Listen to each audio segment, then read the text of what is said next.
Chris Yapi demeure combatif. Les barboses cybernétiques d'Alassane Ouattara et d'Emmanuel Macron attaquent les plateformes numériques de Chris Yapi. Résistons et ripostons ensemble. Les services secrets d'Alassane Ouattara et d'Emmanuel Macron, aidés par des barbouzes odieux, ont lancé une série d'attaques lourdes contre mes plateformes sur le net. D'ailleurs, mon ancien compte Twitter, @ChrisYapi4, a lui été bloqué. Nos adversaires ont créé de nombreux comptes et chaînes fake juste pour limiter notre visibilité sur la toile et notre impact d'éveilleur de conscience. Ma chaîne YouTube principale, la Chris Yapi TV officielle, fait l'objet d'attaques cybernétiques quotidiennes. Alors il est très important de vous assurer d'être sur la chaîne authentique de Chris Yapi en adoptant des réflexes simples. Tout d'abord, le nom de la chaîne, Chris Yapi TV officielle. Ensuite, la validation de la chaîne par YouTube, le petit crochet. Enfin, le nombre élevé d'abonnés, qui en date du 10 décembre 2021 était supérieur à 404 000. Chers auditeurs, il nous faut rester combatifs. Voilà pourquoi Chris Yapi vient de créer une deuxième chaîne YouTube dénommée Chris Yapi TV New, ainsi qu'une chaîne Chris Yapi TV officielle sur Dailymotion pour parer à toute éventualité. Les adresses de toutes mes chaînes sont indiquées dans le descriptif de cette vidéo. Je vous invite à vous y abonner en grand nombre afin d'être toujours informé et de ne rien perdre de mes investigations. Notre but est de disperser l'énergie de l'ennemi et d'atteindre le plus grand nombre d'Africains et amis de notre continent en quête de démocratie et soucieux de la recherche de la vérité. Le combat devenu numérique est intense. En effet, depuis que nous avons annoncé les grands dossiers de Chris Yapi sur les scandales du gouvernement d'Alassane Ouattara, il ne se passe pas de jour sans que nous soyons l'objet d'attaques cybernétiques massives. Le but est de nous faire taire. Pourquoi? Que veulent-ils cacher au peuple? Les dossiers sont déjà au frigo. Barabana, c'est-à-dire le travail est fini. Restez à l'écoute, car bientôt Chris Yapi vous présentera ses nouvelles plateformes numériques. Nous demeurons combatifs. Chris Yapi ne ment pas. Retrouvez Chris Yapi sur son nouveau compte Twitter, ses deux chaînes YouTube, sa chaîne Dailymotion, Instagram et Mediapart.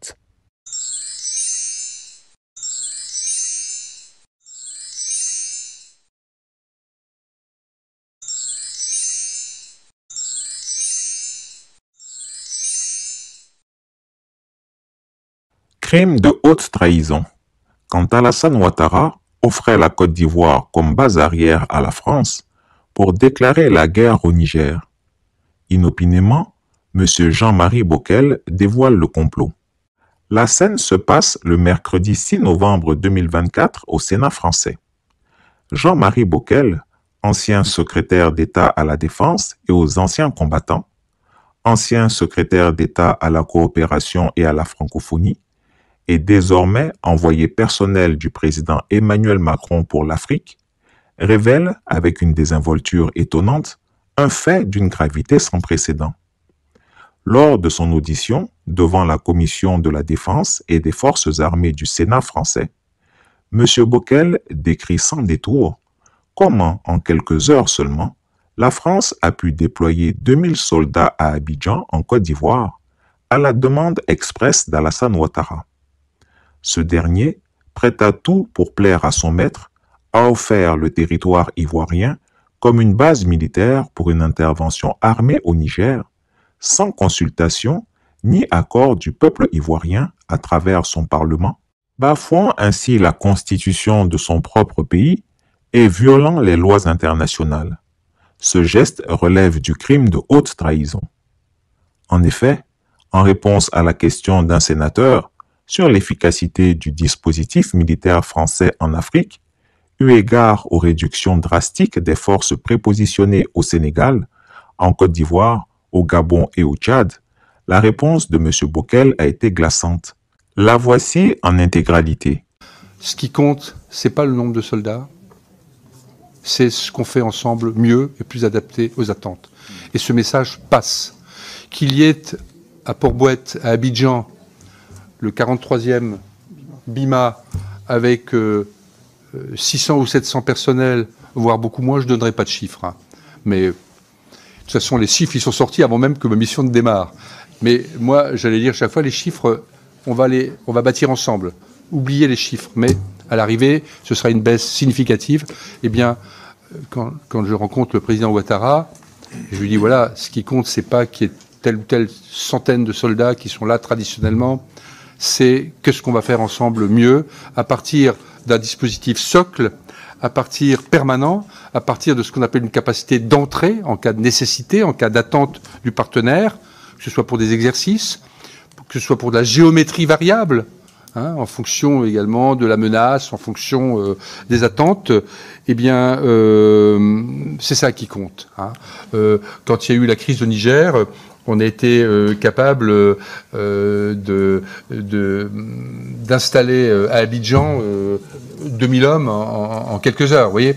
Donc, je pense que un des, comment dirais-je, des aspects importants de la mission, c'est d'avoir réussi quand même vis-à-vis des partenaires à faire passer ce message, y compris d'ailleurs au niveau de l'institution militaire en France. Les critiques ont baissé, la compréhension est meilleure.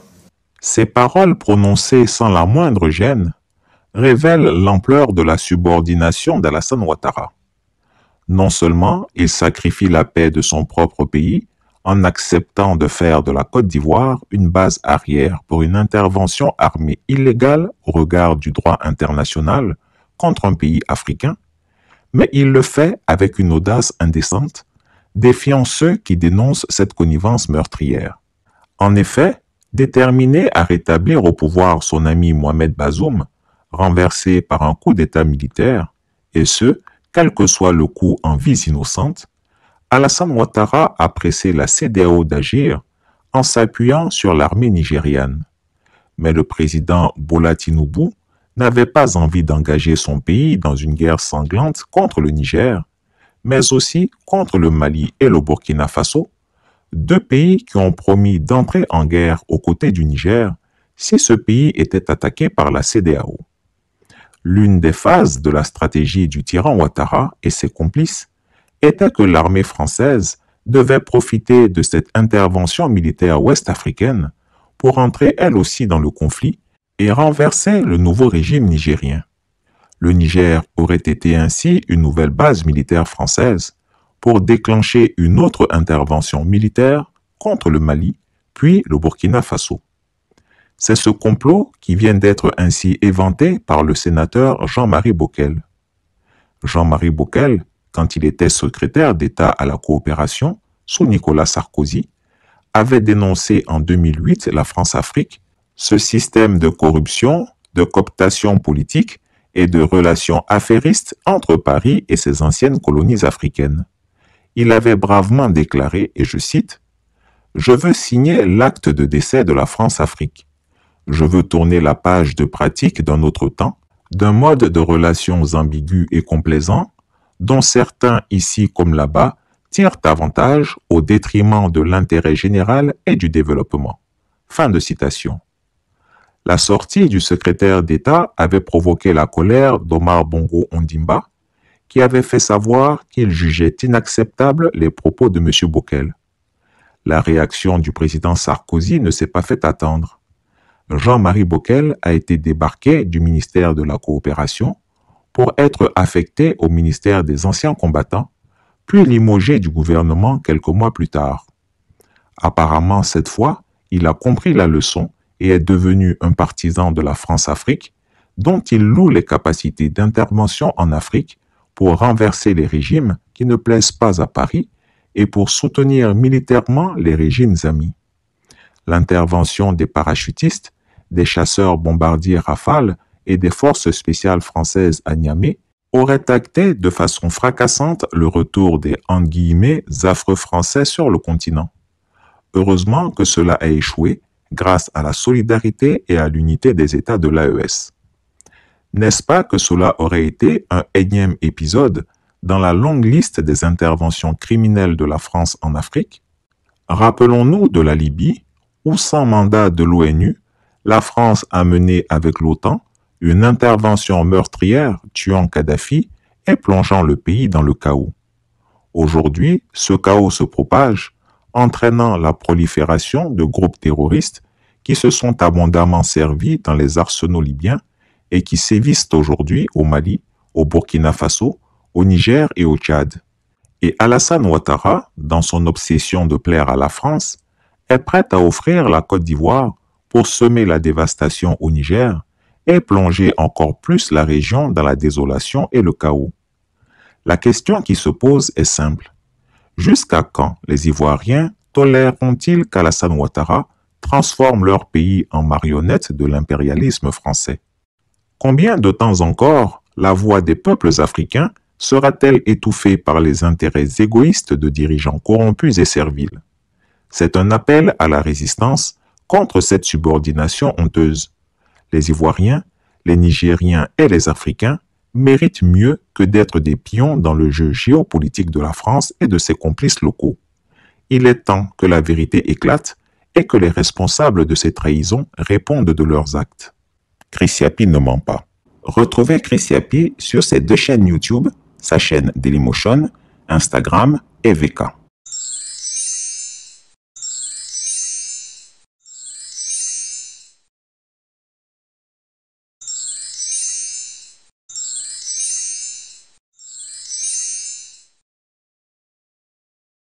Chers abonnés, votre perspicace et chevronné investigateur est toujours là, plus résolu et combatif que jamais, malgré le poids des ans et une répression féroce.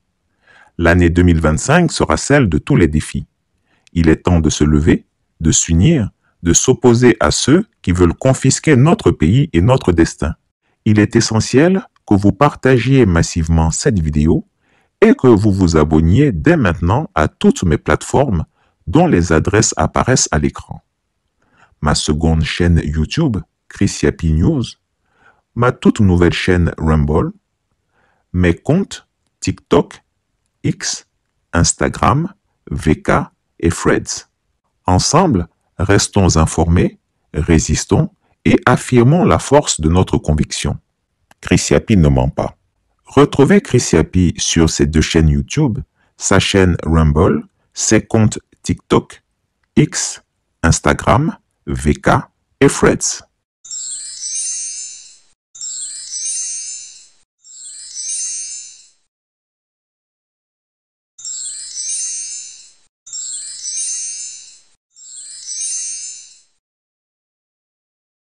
Révélation explosive.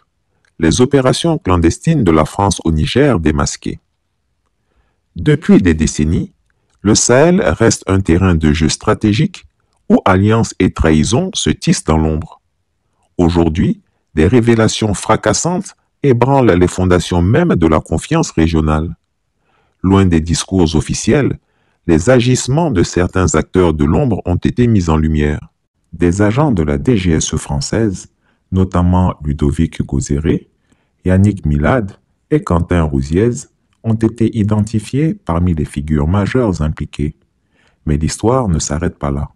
Derrière le rideau des services de renseignement, des agents sous couverture non institutionnelle opéraient également. Parmi eux, Marius Barcea, né le 28 décembre 1970 à Limoges, ancien chef de la sécurité de la CNPC, a vu son subterfuge révélé. Entré frauduleusement au Niger le 12 novembre 2024 avec un passeport roumain, Barcela a été interpellé par les services de sécurité nigériens dès le lendemain, le 13 novembre 2024. Cet événement marque un tournant, une lueur révélatrice dans les méandres de la stratégie française. Les faits se précisent. Le 13 novembre 2024, le navire français Fadix Mud a quitté le Cameroun officiellement pour un exercice militaire. La réalité plus sombre semble être tout autre. Des accords établis le 11 octobre 2024 sur l'île de Libye-sous-Roi, à 27 km à l'est de Bosso, auraient scellé un pacte entre les représentants français et le clan Bakura de Boko Haram. L'objectif, la livraison de matériel à ces factions. Une preuve éclatante d'une stratégie où l'ambiguïté frôle la duplicité. Des rapports supplémentaires révèlent des connexions avec l'État islamique au Grand Sahel et d'autres factions comme le groupe de soutien à l'islam et aux musulmans, ainsi que des cellules actives dans les régions de Kouroua à Sarma et Paouna au Nigeria. Pendant que les leaders militaires français affichent une solidarité de façade, une délégation des forces spéciales françaises tiendrait des pourparlers directs avec Boko Haram sur une île située au cœur même du lac Tchad, territoire de la force multinationale mixte. Dans ce jeu, comme le dit l'adage, la hyène ne tourne jamais le dos à ses ambitions. Jean-Marie Bockel, lors de son intervention devant la commission de défense de l'Assemblée nationale, le 6 novembre 2024, a ajouté de l'eau au moulin. Il a reconnu publiquement l'agilité de la France dans le déploiement de 2000 hommes à Abidjan en quelques heures pendant la crise du Niger, tout en insistant sur l'importance stratégique de la mission et la réduction des critiques à l'échelle nationale. Cette déclaration met en lumière la réactivité de la France, mais laisse planer l'ombre d'une intervention militaire préméditée et calculée. Les preuves corroborant cet état de fait s'accumulent. Dès le 1er septembre 2023, 2 avions militaires A400M ont débarqué du personnel et du matériel à l'aéroport militaire d'Abidjan. Quelques jours plus tard, le porte-hélicoptère Mistral accostait à Cotonou, transportant du matériel qui avait transité par Abidjan et destiné à être acheminé vers Kandi, au nord du Bénin, en préparation d'une intervention contre le Niger. Cette même cargaison comprenait 10 blindés appartenant aux forces armées nigériennes, retenus par l'embargo et embarqués illégalement par le Mistral. À ce jour, la position de ces véhicules reste inconnue, malgré les correspondances répétées adressées aux autorités béninoises. La faiblesse de la stratégie de la DGSE, sous la direction déchue de Bernard Hémier, et l'échec à contenir les nouvelles générations d'Africains, déterminés à protéger leur souveraineté, expose Paris à la critique. Les documents internes, estampillés secrets, révèlent non seulement l'ampleur des actions entreprises, mais aussi les noms des agents impliqués et les procédures opérationnelles. Thomas Glioso, un espion de premier rang, après avoir été identifié dans des mouvements suspects autour du Niger, a été redéployé pour surveiller les relations d'armement entre les pays de l'AES et la Turquie, prouvant une fois encore l'obsession de la France pour le contrôle. Cependant, la Turquie, considérée comme un partenaire de confiance pour les nations du Sahel, continue de traiter ses homologues africains avec respect, ce qui contrecarre les efforts français. Le renseignement fourni par Thomas Glioso vise à entraver la stratégie de défense de ces nations et soutient les actions clandestines de la DGSE, dont les agents sont déployés pour former des groupes armés. La persistance des manœuvres, y compris la formation de pourparlers entre des représentants français et des éléments de Boko Haram, met en évidence un jeu dangereux de manipulation et d'ambition. L'heure est à la vigilance accrue des nations sahéliennes, particulièrement le peuple tchadien, pour déjouer ces stratégies insidieuses.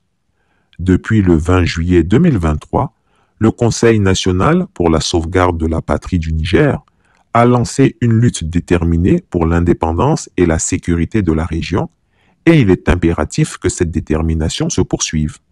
L'Hexagone s'appuie fortement sur son outil stratégique de domination, à savoir la DGSE, pour continuer à nous faire la guerre par procuration en formant et armant les terroristes pour faire le sale boulot. Pour elle, en demandant notre souveraineté, nous avons commis un crime de lèse-majesté et de ce fait, met tout en œuvre pour que le cas du Niger ne fasse pas école. Le président Macron, qui déjà en août, la première quinzaine du mois d'août 2023, avait initié une large concertation pour apporter une réponse corrective appropriée au peuple nigérien et au cas du Niger. Suite à ça, il a donné des instructions à un certain Jean-Marie Bockel, qui est le conseiller Afrique, paraît-il, de Macron, de trouver des solutions et en urgence pour que le cas Niger ne fasse école. Après plusieurs mois et presque un an d'études, c'est ce qui a conduit à ce fameux commandement pour l'Afrique. C'est le résultat de leur nouvelle trouvaille pour mettre les États de l'Afrique francophone au pas. Et en tête, le Niger qui a osé demander sa souveraineté. L'audition devant la commission de défense de l'Assemblée nationale de Jean-Marie Bockel le 6 novembre 2024 n'a fait que confirmer ce que le CNSP a toujours dénoncé. Quand il y a eu la crise au Niger, on a été capable d'installer à Abidjan 2000 hommes en quelques heures, vous voyez. Donc je pense que un des, comment dirais-je, des aspects importants de la mission, c'est d'avoir réussi quand même vis-à-vis des partenaires à faire passer ce message, y compris d'ailleurs au niveau de l'institution militaire en France. Les critiques ont baissé, la compréhension est meilleure. Et au stade actuel, nous disposons de tous les éléments qui corroborent cet état de fait. En effet, dans le cadre de cette intervention pour le moment différée, le 1er septembre 2023 à Abidjan, en Côte d'Ivoire, il a été observé sur le tarmac de l'aéroport militaire 2 avions militaires français de type A400M ayant débarqué du personnel et du matériel. Aussi, le 7 septembre 2023, un navire de guerre de la marine française, le porte-hélicoptère amphibie Mistral, transportant une importante cargaison de matériel militaire, avait accosté au port de Cotonou pour débarquer sa cargaison initialement déchargée à Abidjan par les 2 porteurs A400M. Cette logistique sera ensuite acheminée vers le nord du pays, plus précisément à Kandi, en vue de participer à l'agression de la CEDEAO contre le Niger. Il est important de relever ici que le navire porte-hélicoptère Mistral avait servi pour embarquer illégalement 10 engins blindés appartenant aux forces armées nigériennes, alors bloqués au port de Cotonou du fait de l'embargo. À la date d'aujourd'hui, leur position reste inconnue malgré les multiples correspondances adressées aux autorités béninoises.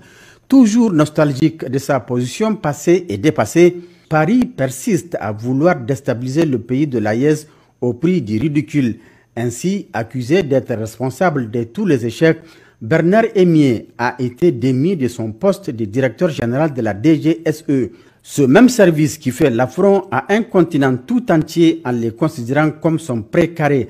Ce service d'un autre âge ne peut faire face à une génération d'Africains compétentes et jalouses de sa souveraineté. La faiblesse des protocoles utilisés par la DGSE française, malgré la pression exercée sur ses hauts cadres, en l'occurrence les sieurs Frédéric Valette, directeur technique, Romain Maschek, directeur technique adjoint et Pierre Beck, chef de service de renseignement technique, ne fera que plonger ce service dans les méandres de l'abîme.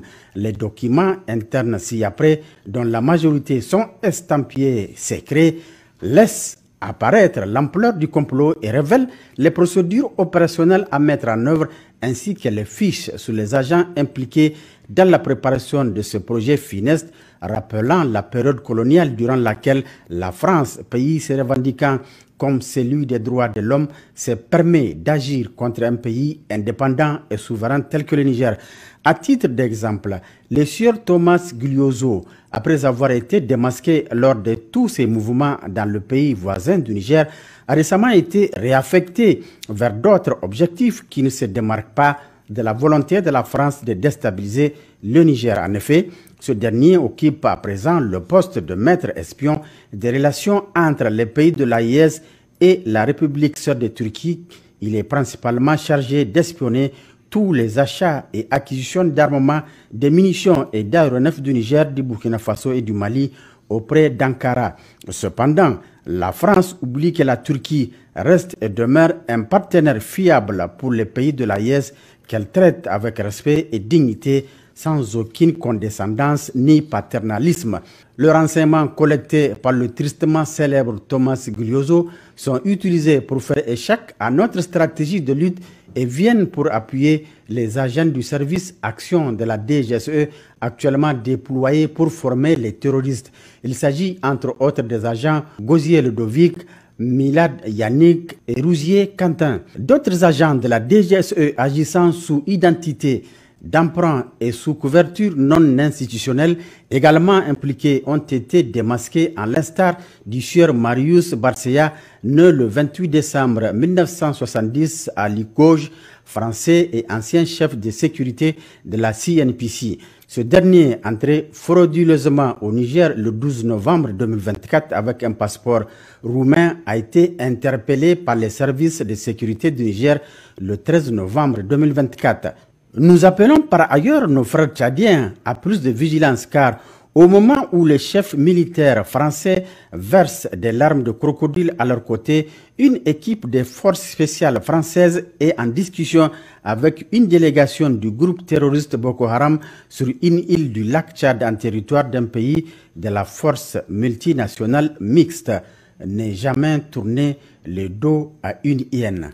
Le 13 novembre 2024, un navire français du nom de Fa Dixmude a quitté le Cameroun pour le Bénin dans le cadre d'un exercice militaire. Les réelles missions de ce navire seraient de fournir du matériel au Boko Haram Clan Bakura, comme convenu suite aux accords du 11 octobre 2024 à Libié-Soroa, île du lac Tchad située à 27 km est de Bosso. Relevé des agents de la DGSE française dénoncés par le Niger et livré du matériel aux terroristes de l'État islamique au Grand Sahara et UGS ou la Kourawa à Sarma et à Baouna dans l'État de Sokoto au Nigeria ainsi que ceux du groupe de soutien à l'islam et aux musulmans GSIM du Parc W et du Gourma. La quête de notre souveraineté entamée depuis le 26 juillet 2023 sous la houlette du Conseil national pour la sauvegarde de la patrie nous impose le devoir de continuer à dénoncer tous les stratagèmes de la France contre ce nouvel élan jusqu'à la victoire finale. Chris Yapi ne ment pas. Retrouvez Chris Yapi sur ses deux chaînes YouTube, sa chaîne Dailymotion, Instagram et VK.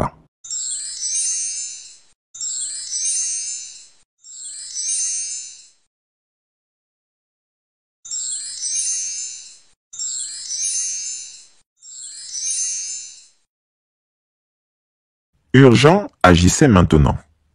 Ma chaîne principale YouTube, la Chris Yapi TV officielle, est l'objet de signalements et de violentes attaques de la part des rétrogrades et pourrait disparaître à tout moment. Pour continuer à suivre mes contenus et soutenir le combat pour la vérité, il est essentiel que vous partagiez massivement cette vidéo et que vous vous abonniez dès maintenant à toutes mes plateformes dont les adresses apparaissent à l'écran.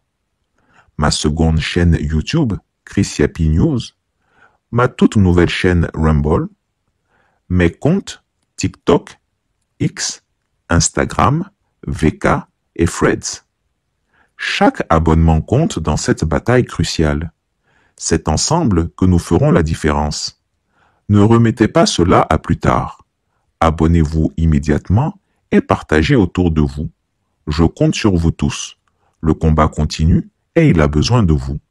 Chris Yapi ne ment pas. Retrouvez Chris Yapi sur ses deux chaînes YouTube, sa chaîne Rumble, ses comptes TikTok, X, Instagram, VK et Threads.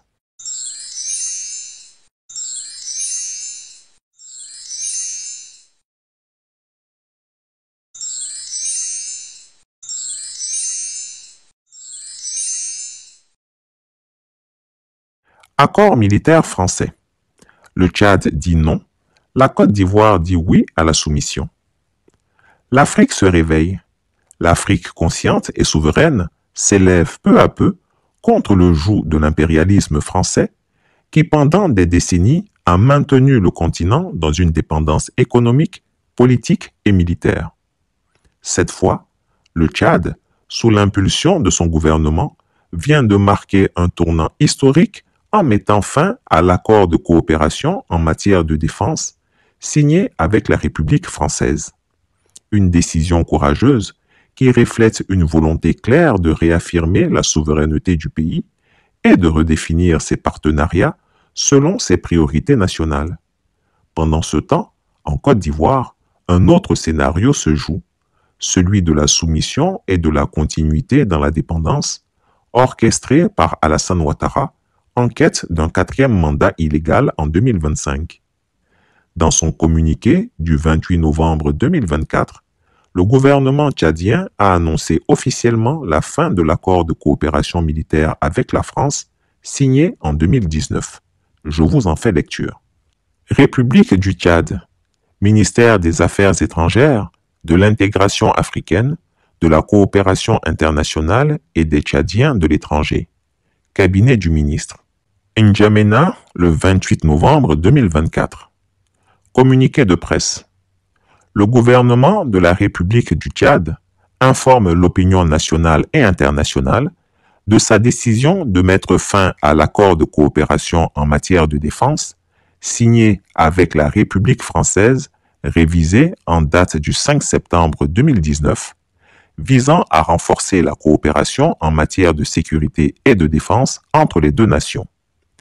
Cette décision, prise après une analyse approfondie, marque un tournant historique. En effet, après 66 ans de la proclamation de la République du Tchad, il est temps pour le Tchad d'affirmer sa souveraineté pleine et entière et de redéfinir ses partenariats stratégiques selon les priorités nationales. Le Tchad, conformément aux dispositions de l'accord, s'engage à respecter les modalités prévues pour sa résiliation, y compris le délai de préavis, et à collaborer avec les autorités françaises afin d'assurer une transition harmonieuse. Le gouvernement tient à souligner que cette décision ne remet en aucun cas en question les relations historiques et les liens d'amitié entre les deux nations.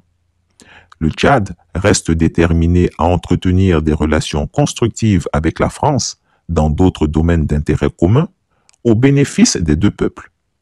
Le gouvernement de la République du Tchad exprime sa gratitude à la République française pour la coopération menée dans le cadre de cet accord et reste ouvert à un dialogue constructif pour explorer de nouvelles formes de partenariat. Le ministre d'État, ministre des Affaires étrangères, de l'intégration africaine, des Tchadiens de l'étranger et de la coopération internationale. Le porte-parole du gouvernement, Abderrahmane Koulamala. Cette décision marque une rupture avec un système où la France, sous couvert d'une coopération, dictait souvent les règles du jeu. Le Tchad, fort de son indépendance proclamée il y a 66 ans, décide aujourd'hui de redéfinir ses relations internationales en plaçant sa souveraineté et ses intérêts nationaux au centre de ses priorités. Ce geste, bien que tardif, s'inscrit dans une dynamique où plusieurs pays africains expriment de plus en plus leur mécontentement face à la présence militaire française sur leur territoire.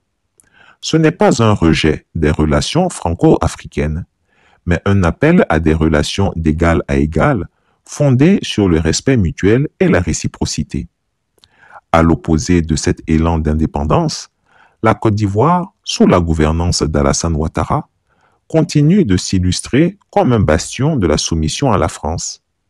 Tandis que le Tchad rompt ses chaînes, le despote ivoirien, lui, renforce les siennes. Déjà auteur d'un troisième mandat controversé en 2020, obtenu dans des conditions qualifiées d'illégitimes par l'opinion nationale et internationale, il s'apprête à récidiver avec un quatrième mandat en 2025. Pour cela, il compte sur l'appui de Paris, qui en échange de sa complaisance, continue de bénéficier de privilèges économiques et stratégiques en Côte d'Ivoire. Cette dépendance est maintenue par une série d'accords et de concessions, dont certains, comme les accords de défense, proclament la présence militaire française sur le sol ivoirien. L'Afrique d'aujourd'hui se trouve à un carrefour historique. D'un côté, des nations comme le Tchad montrent la voie en affirmant leur indépendance face à l'ancienne puissance coloniale, posant ainsi les bases d'une coopération internationale équilibrée et bénéfique pour leur population. De l'autre côté, un pays comme la Côte d'Ivoire, sous la direction d'un dirigeant préoccupé par sa survie politique, reste prisonnier de schémas coloniaux désuets qui freinent son développement et alimentent la frustration de ses citoyens. Le contraste entre le Tchad et la Côte d'Ivoire est criard. Tandis que l'un dit non à la soumission, l'autre s'y engouffre davantage. Le peuple ivoirien mérite mieux. Il mérite une gouvernance audacieuse, capable de dire non à l'impérialisme et de tracer une voie indépendante et souveraine pour son avenir. La décision du Tchad est un signal fort pour tous les pays africains, encore pris dans les filets d'accords inéquitables avec la France. Elle démontre qu'il est possible de choisir une autre voie, celle de la dignité et de la souveraineté. Quant à la Côte d'Ivoire, son peuple devra se mobiliser pour briser les chaînes imposées par Alassane Ouattara et réclamer un leadership véritable au service des Ivoiriens. En 2024, l'Afrique consciente avance. Le Tchad montre la voie. La Côte d'Ivoire, elle, attend encore son réveil. Mesdames, Messieurs les journalistes,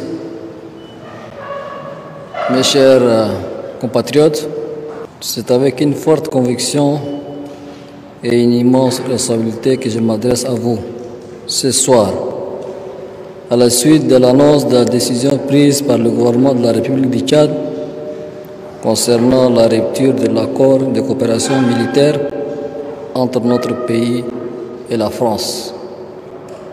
En effet, depuis plusieurs décennies, le Tchad et la France entretiennent une coopération dans plusieurs secteurs, notamment dans le domaine militaire. Cette rupture ne concerne que l'accord de coopération militaire dans sa configuration actuelle. Cet accord avait été signé à une autre époque, avec d'autres acteurs de part et d'autre et dans un contexte différent. Il visait à répondre aux défis communs d'une autre conjoncture nationale, régionale et internationale. Cependant, au fil du temps, cet accord est devenu obsolète, complètement obsolète.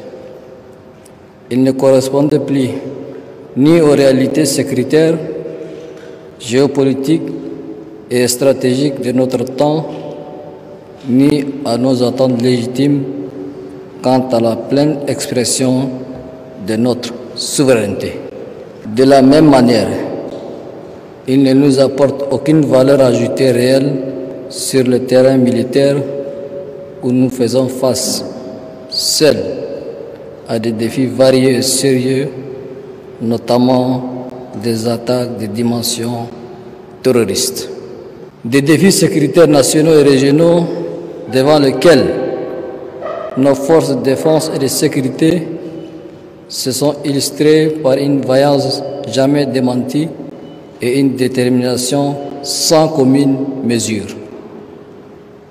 Elles ont démontré et prouvé à chaque fois que cela est nécessaire et partout où elles ont été déployées qu'elles sont plus que capables de défendre l'intégrité de notre territoire et d'assurer la sécurité de nos concitoyens, voire contribuer efficacement à lutter contre le terrorisme à l'échelle régionale. Désormais, elles sont appelées à intégrer la nouvelle donne issue de la rupture de cet accord sur année qui, dans les faits concrets, ne change absolument rien. Au contraire, la rupture de cet accord doit engendrer, au niveau de nos forces de défense et de sécurité, plus d'engagement et plus de concentration pour mieux défendre l'intégrité du Tchad et assurer la sécurité de ses citoyens. Chers compatriotes, hommes de médias, cette décision n'a pas été prise de manière légère. Elle résulte d'une réflexion approfondie et d'une évaluation minutieuse. Elle répond à un engagement pris devant le peuple tchadien à travers mon projet de société ayant mis en exergue la promesse de bâtir des relations réciproques et équilibrées avec les pays frères et amis dans un esprit d'indépendance et de respect de la souveraineté des États. En tant qu'État souverain, fort de ces 66 ans de marche depuis la proclamation de la République, le Tchad est pleinement en droit et même dans l'obligation de définir librement ses relations internationales, de choisir les formes de coopération qu'il souhaite et de conduire sa politique de défense en fonction de ses priorités. Nous avons ainsi décidé de mettre un terme à cette coopération militaire pour réorienter notre partenariat avec la France sur des domaines qui auront plus d'impact positif sur le quotidien de nos populations respectives. En outre, cette décision s'appuie sur plusieurs facteurs, parmi lesquels je cite: absence de réciprocité. La présence militaire française au Tchad ne se fonde pas sur une base réciproque. Le Tchad ne doit plus accepter aux autres ce qui ne lui est pas accepté par ces autres. C'est le sacré principe de réciprocité. Nécessité de réparation. Il est désormais primordial pour le Tchad de réparer les imperfections dans ses relations internationales.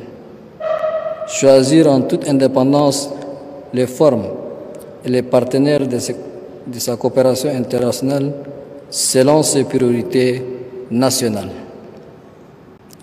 Renforcement de nos capacités. Cette rupture fait partie de notre volonté de bâtir une armée tchadienne en face, avec toutes ses responsabilités, plus autonome, plus engagée et plus responsable dans l'accomplissement de sa mission régalienne de défense de la patrie. Mes chers compatriotes, hommes des médias, je tiens à préciser, pour lever toute ambiguïté, que cette décision de rupture ne constitue en aucun cas un rejet de la coopération internationale ni une remise en question de nos relations diplomatiques avec la France. Nous restons ouverts à des échanges constructifs avec l'ensemble de nos partenaires, y compris la France. Et c'est dans le but d'établir de nouveaux cadres de coopération fondés sur les principes universels qui régissent les relations internationales. Par ailleurs, nous réaffirmons notre ferme engagement à poursuivre la lutte contre le terrorisme et à œuvrer pour contribuer à la sécurité régionale en étroite collaboration avec les pays voisins et toutes les nations qui partagent ces préoccupations. Le Tchad continuera de jouer tout son rôle et d'occuper toute sa place au sein des initiatives de renforcement de la paix et de la sécurité sur le continent africain en particulier et à travers le monde en général. Toutefois, notre priorité absolue reste la protection de notre peuple et de notre territoire. Je vous invite, mesdames, messieurs, à appréhender cette décision dans son contexte approprié. Il s'agit de renforcer notre souveraineté, de repenser nos relations internationales et d'assumer notre responsabilité dans l'édification d'une paix durable, tant au Tchad qu'au sein de notre région. Nous continuerons à travailler avec tous les partenaires dans l'esprit de respect mutuel. Nous appelons nos alliés à soutenir notre démarche et à accompagner le Tchad dans la consolidation de ses capacités de défense et de sécurité. Pour conclure, le gouvernement est instruit pour procéder à la mise en œuvre de ces décisions en prenant attache avec la partie française. Pour finir, mesdames, messieurs les journalistes, mes chers compatriotes, cette rupture de l'accord de défense avec la France s'inscrit dans le cadre d'une réévaluation nécessaire de nos priorités stratégiques. Le Tchad n'est nullement dans une logique de remplacement d'une puissance par une autre, encore moins dans une approche de changement de maître. Notre pays croit avec foi en sa capacité de défendre son intégrité et assurer la sécurité de ses citoyens et leur bien. Cette décision constitue donc un acte souverain, mûrement réfléchi, entièrement assumé, visant à renforcer notre indépendance nationale et répondre à un engagement fort pris devant le peuple tchadien. Je vous invite donc à porter ce message à la communauté nationale et internationale dans un esprit de patriotisme et de professionnalisme. Que Dieu vous bénisse. Que Dieu bénisse le Tchad, pays de Toumaï, berceau de l'humanité. Chris Yapi ne ment pas. Retrouvez Chris Yapi sur ses 2 chaînes YouTube, sa chaîne Dailymotion, Instagram et VK.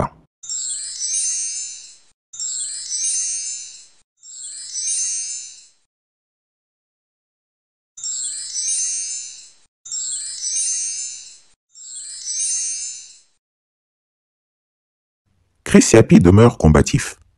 Les barboses cybernétiques d'Alassane Ouattara et d'Emmanuel Macron attaquent les plateformes numériques de Chris Yapi. Résistons et ripostons ensemble.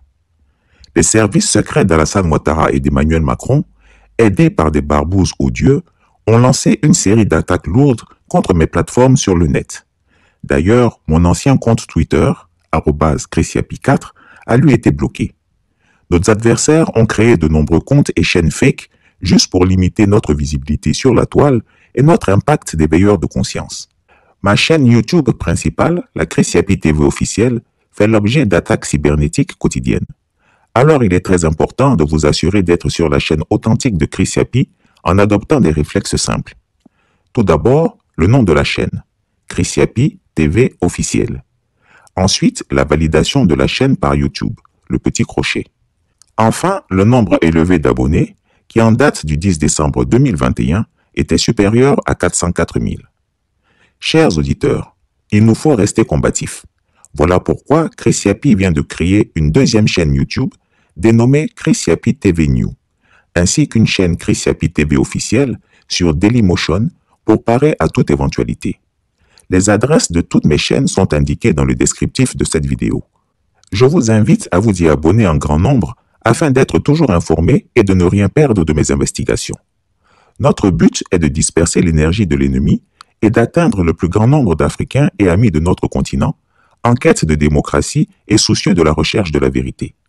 Le combat devenu numérique est intense. En effet, depuis que nous avons annoncé les grands dossiers de Chris Yapi sur les scandales du gouvernement d'Alassane Ouattara, il ne se passe pas de jour sans que nous soyons l'objet d'attaques cybernétiques massives. Le but est de nous faire taire. Pourquoi? Que veulent-ils cacher au peuple? Les dossiers sont déjà au frigo. Barabana, c'est-à-dire le travail est fini. Restez à l'écoute, car bientôt Chris Yapi vous présentera ses nouvelles plateformes numériques. Nous demeurons combatifs. Chris Yapi ne ment pas. Retrouvez Chris Yapi sur son nouveau compte Twitter, ses 2 chaînes YouTube, sa chaîne Dailymotion, Instagram et Mediapart.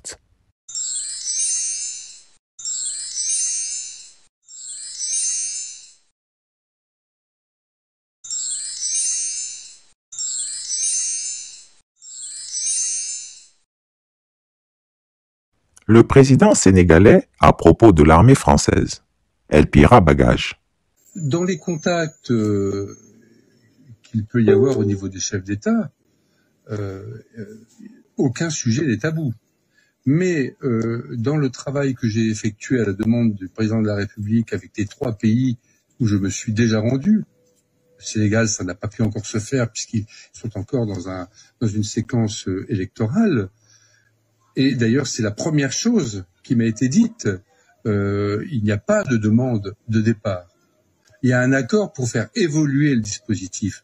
En fait, le cœur de mon travail, de mon rapport, qui est certes classifié, mais c'est en accord, et j'allais même dire à la demande des pays partenaires, de maintenir un dispositif socle qui peut évoluer, mais qui permet de déployer un certain nombre de partenariats existants et aussi d'ailleurs des discussions sur les attentes des pays concernés en matière d'équipement.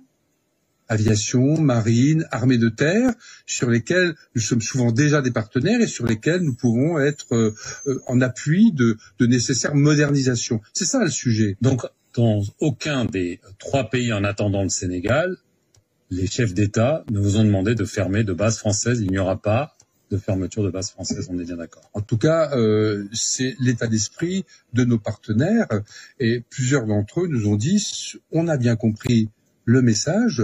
Ce qui compte, ce n'est pas demain le nombre de soldats que constitueront, qui seront dans ce dispositif socle. Il y aura les personnels nécessaires pour que ça fonctionne. Ce qui compte pour nous, disent-ils, c'est la qualité du partenariat que nous allons bâtir ensemble pour le monde qui vient.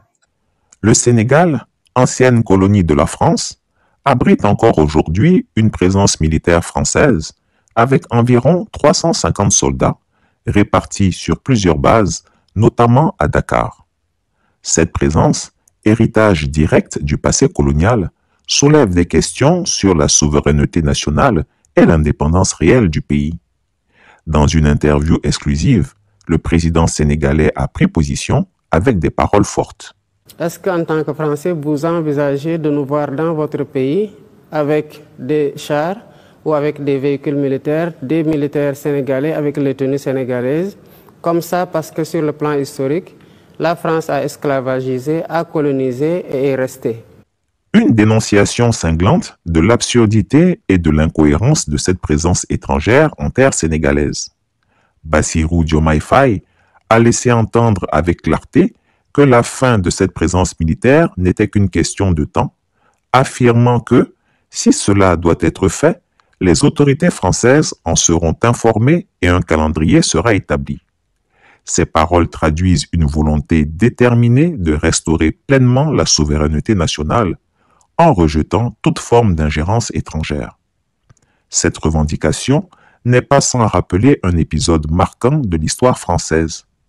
En 1966, le général Charles de Gaulle, président de la République française, a exigé le départ des troupes américaines stationnées sur le sol français depuis la Seconde Guerre mondiale. Cette décision, motivée par le retrait de la France du commandement intégré de l'OTAN, visait à restaurer la pleine souveraineté du pays et à affirmer son indépendance en matière de défense. Le général de Gaulle estimait qu'une présence militaire étrangère, même celle d'alliés historiques, était incompatible avec l'autonomie nationale. Les bases américaines furent fermées et les soldats américains et canadiens quittèrent la France. Cette action, applaudie à l'époque comme un geste d'affirmation nationale, a marqué une rupture symbolique avec toute forme de dépendance militaire étrangère. American military personnel and installations in France may only be a memory of General de Gaulle's April 1st, 1969. Un débat partage alors la Maison-Blanche. Réagir ou laisser faire. Johnson tranche. Lyndon Johnson a réagi en disant « Si quelqu'un vous demande de quitter sa maison, vous prenez votre chapeau et votre manteau, vous dites au revoir et vous partez sans faire de vagues. » Aujourd'hui, le paradoxe est frappant. La France, qui a fermement défendu son droit à une souveraineté totale en 1966, semble réticente à reconnaître les aspirations similaires de ses anciennes colonies, plus de 70 ans après leur indépendance. Cependant, au-delà de cette déclaration résolue, une réalité plus profonde se dessine. L'Afrique, et notamment le Sénégal, cherche à redéfinir ses relations avec la France. Le président a souligné que le Sénégal se tourne désormais vers des partenaires diversifiés, notamment en Asie, au Moyen-Orient et dans d'autres régions du monde. Dans ce contexte de concurrence internationale, la France, a-t-il prévenu, doit désormais offrir plus et mieux pour préserver sa place. De la volonté persistante de la France de continuer à s'ingérer dans les affaires intérieures des États africains. Répondant aux questions du journaliste Marc Perelman sur la chaîne de télévision française France 24 et répondant auparavant, le 6 novembre 2024, à une commission parlementaire française, M. Jean-Marie Bockel, représentant spécial du président de la République française en Afrique, a énoncé plusieurs affirmations qui attirent l'attention du cadre restreint de GPS. En effet, il ressort des propos tenus par M. Bockel, un ancien secrétaire d'État à la coopération du gouvernement Sarkozy, qui avait du reste été éjecté de son poste en 2008 pour avoir voulu mettre fin à la Françafrique. L'armée française a bel et bien fait débarquer en 2023. Suite au coup d'État du 26 juillet de la même année au Niger, 2000 soldats en Côte d'Ivoire, afin d'intervenir militairement pour le rétablissement au pouvoir du président déchu, Mohamed Bazoum, poulain de la France. Les présidents des républiques du Gabon, du Tchad, de Côte d'Ivoire et sous réserve du Sénégal auraient marqué leur accord pour le maintien des bases militaires françaises sur leurs sols nationaux respectifs. La France maintiendra sa présence militaire en Afrique sous des formes visibles réduites, mais aussi sous des formes invisibles importantes, conformément aux révélations antérieures du général Didier Castres devant la même commission parlementaire française. Devant ces révélations d'une extrême gravité, qui démontrent les nombreuses dénégations des officiels français sur les intentions agressives de la France contre les pays africains déterminés à concrétiser leur liberté, le cadre restreint de GPS indique les observations et réactions suivantes. GPS indique devant la persistance de la France à vouloir s'ingérer par la force, la ruse et le mensonge dans les affaires intérieures des États africains souverains, plus de 60 ans après les indépendances proclamées des anciennes colonies et territoires sous tutelle française d'Afrique. GPS s'alarme de ce que M. Alassane Ouattara et le gouvernement de Côte d'Ivoire aient délibérément permis, au mépris de la Constitution et des règles internationales, l'utilisation du territoire ivoirien comme base arrière d'agression contre le peuple frère du Niger, tout en piétinant les principes de solidarité et de justice qui doivent lier les pays africains. GPS appelle les autorités ivoiriennes actuelles à répondre devant le Parlement et devant le peuple de Côte d'Ivoire des engagements pris dans leur dos pour une prolongation injustifiée de la présence militaire française sur notre territoire national.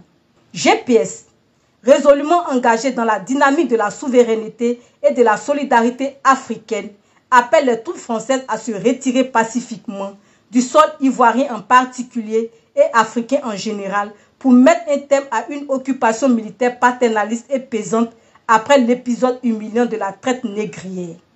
Cette déclaration sur l'armée française marque une rupture symbolique avec des décennies de dépendance militaire et politique post-coloniale. Si les bases françaises plient bagage, ce sera une victoire pour le Sénégal, mais aussi pour tous les peuples africains en quête de souveraineté véritable et d'indépendance totale. En somme, comme la France a jugé nécessaire en 1966 de demander le retrait des troupes étrangères pour préserver sa souveraineté, les nations africaines ont aujourd'hui le droit légitime de réclamer le départ des forces militaires étrangères de leur sol afin de consolider leur indépendance et leur autonomie. Les 11 accords secrets signés entre la France et les pays d'Afrique francophone, peu de gens le savent, mais ils existent. Il existe bel et bien des accords signés entre les anciennes colonies françaises et leur ancienne autorité administrative, la France. Ces accords concernent de nombreux domaines tels que le militaire, le politique, mais surtout des accords économiques. La première, il faut le préciser, le premier pour moi, la dette coloniale pour remboursement des bénéfices de la colonisation. Ça, c'est en un. On parle bien sûr, les États nouvellement indépendants doivent rembourser le coût des infrastructures construites par la France pendant la colonisation. Voici le premier accord. Deuxième accord, la confiscation automatique des réserves financières nationales. Les pays africains doivent déposer leurs réserves financières auprès de la Banque de France. Ainsi, la France garde, entre guillemets, les réserves financières de 14 pays africains depuis 1961. Le Bénin, le Burkina Faso, la Guinée-Bissau, la Côte d'Ivoire, le Mali, le Niger, le Sénégal, le Togo, le Cameroun, la République centrafricaine, le Tchad, le Congo-Brazzaville, la Guinée équatoriale et le Gabon. Ainsi, la gouvernance des politiques monétaires reste asynchrone et incomplète du fait qu'elles sont pilotées directement par le gouvernement français sans aucun lien avec les autorités financières des pays tels que la CEMAC ou encore la CEDEAO.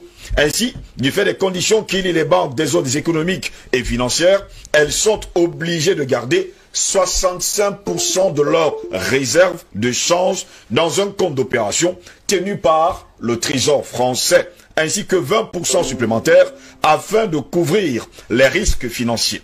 De plus, les banques des zones CFA imposent une limite de crédit à chaque pays membre équivalent à 20% des recettes d'État de l'année N-1, bien que la BEAC ou encore la BCEAO ont des possibilités de retrait supérieures auprès du Trésor français. Ces retraits doivent faire l'objet de l'accord du Trésor français. Sans cet accord, eh bien, ils ne peuvent pas renflouer leur caisse.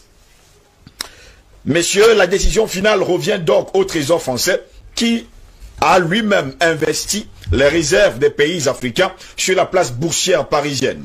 En d'autres mots, 80% des réserves financières africaines sont déposées sur un compte d'opération contrôlé par l'administration française.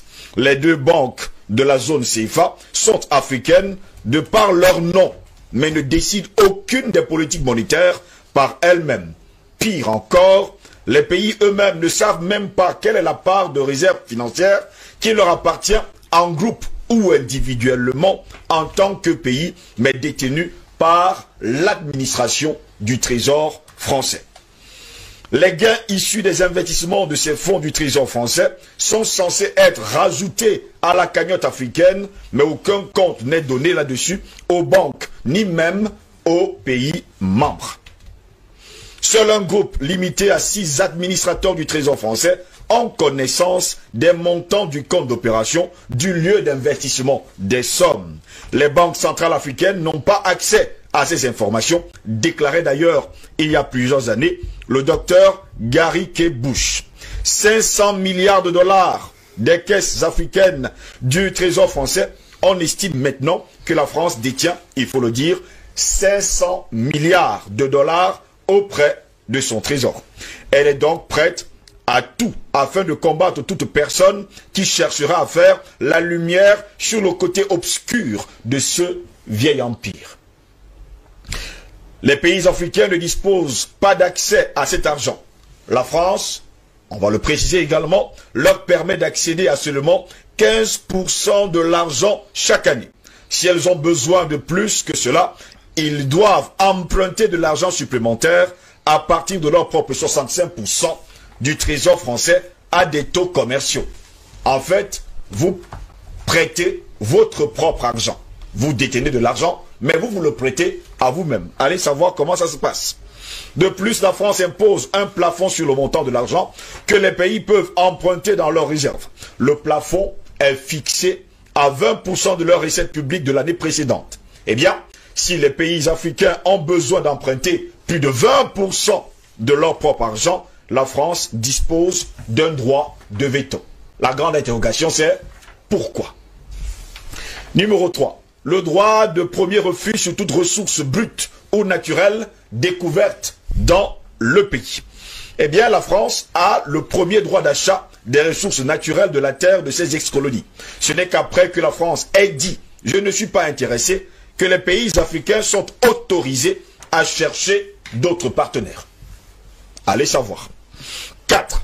Priorité aux intérêts et aux entreprises françaises dans les marchés publics et appels d'offres publics. Eh bien, dans l'attribution des marchés publics, les entreprises françaises ont la priorité sur l'attribution, même si les pays africains peuvent obtenir un meilleur rapport qualité-prix ailleurs. En conséquence, dans la plupart des ex-colonies françaises, tous les leviers économiques des pays sont entre les mains des expatriés français. Je vous prends un cas. En Côte d'Ivoire, par exemple, les entreprises françaises possèdent et contrôlent tous les grands services publics. Eau, électricité, téléphonie mobile, transport, port et les grandes banques. C'est la même chose dans le commerce, la construction et l'agriculture.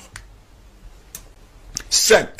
Droit exclusif de fournir des équipements militaires et de former des officiers militaires des colonies. Eh bien, grâce à un système sophistiqué de bourses, de subventions et des accords de défense attachés au pacte colonial, les Africains doivent envoyer leurs officiers supérieurs en formation, vous avez bien compris, en France. Si je continue, ça va être encore plus compliqué que ça.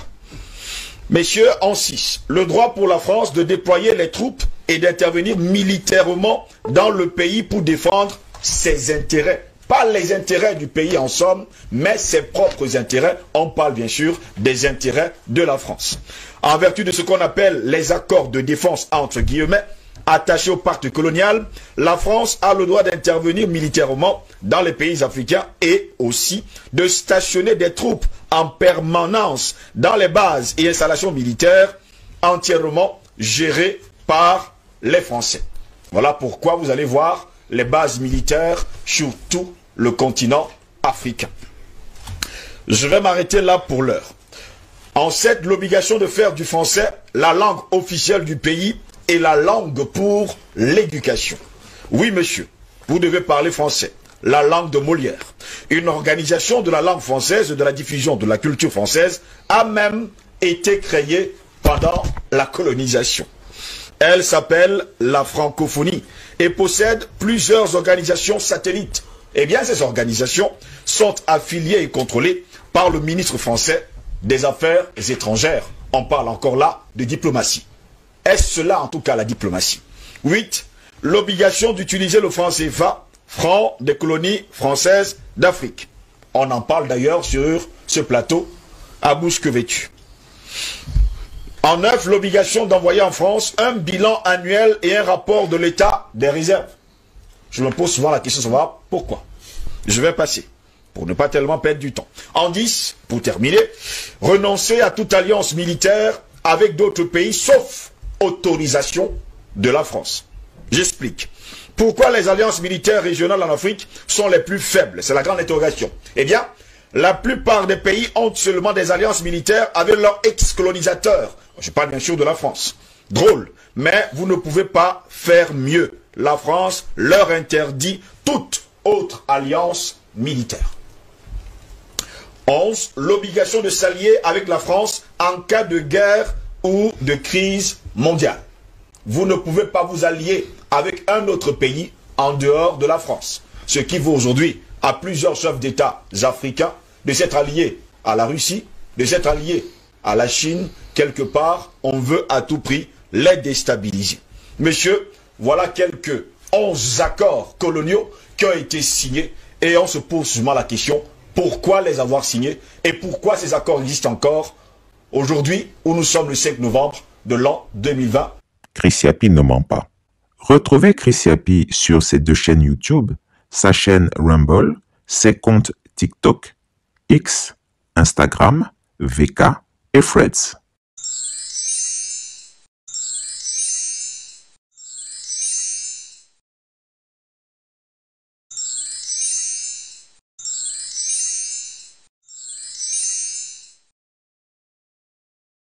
Chers abonnés, votre perspicace et chevronné investigateur est toujours là, plus résolu et combatif que jamais, malgré le poids des ans et une répression féroce. L'année 2025 sera celle de tous les défis. Il est temps de se lever, de s'unir, de s'opposer à ceux qui veulent confisquer notre pays et notre destin.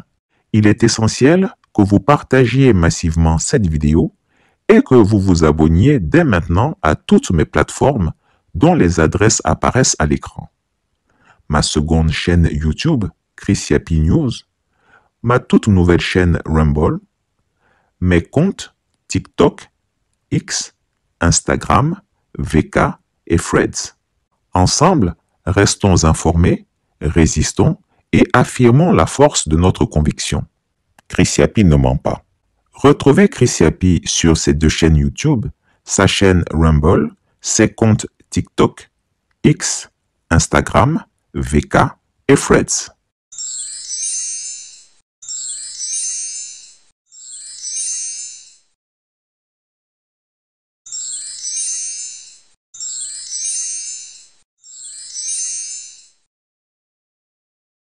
Départ des troupes françaises de Côte d'Ivoire. Alassane Ouattara tente de jouer à Assimi Goïta en surfant sur les revendications souverainistes des peuples ouest-africains. Voici la vérité. Dans les contacts qu'il peut y avoir au niveau des chefs d'État, aucun sujet n'est tabou. Mais dans le travail que j'ai effectué à la demande du président de la République avec les 3 pays où je me suis déjà rendu, Sénégal, ça n'a pas pu encore se faire puisqu'ils sont encore dans une séquence électorale. Et d'ailleurs, c'est la première chose qui m'a été dite. Il n'y a pas de demande de départ. Il y a un accord pour faire évoluer le dispositif. En fait, le cœur de mon travail, de mon rapport, qui est certes classifié, mais c'est en accord, et j'allais même dire à la demande des pays partenaires, de maintenir un dispositif socle qui peut évoluer, mais qui permet de déployer un certain nombre de partenariats existants et aussi d'ailleurs des discussions sur les attentes des pays concernés en matière d'équipement, aviation, marine, armée de terre, sur lesquels nous sommes souvent déjà des partenaires et sur lesquels nous pouvons être en appui de nécessaires modernisations. C'est ça le sujet. Donc, dans aucun des 3 pays en attendant le Sénégal, les chefs d'État nous ont demandé de fermer de bases françaises. Il n'y aura pas de fermeture de bases françaises, on est bien d'accord. En tout cas, c'est l'état d'esprit de nos partenaires et plusieurs d'entre eux nous ont dit on a bien compris le message. Ce qui compte, ce n'est pas demain le nombre de soldats que constitueront, qui seront dans ce dispositif socle. Il y aura les personnels nécessaires pour que ça fonctionne. Ce qui compte pour nous, disent-ils, c'est la qualité du partenariat que nous allons bâtir ensemble pour le monde qui vient. Alassane Ouattara est un menteur, et cela, le président Laurent Gbagbo, son prédécesseur, l'avait déjà clamé haut et fort. Mais Alassane Ouattara est un menteur.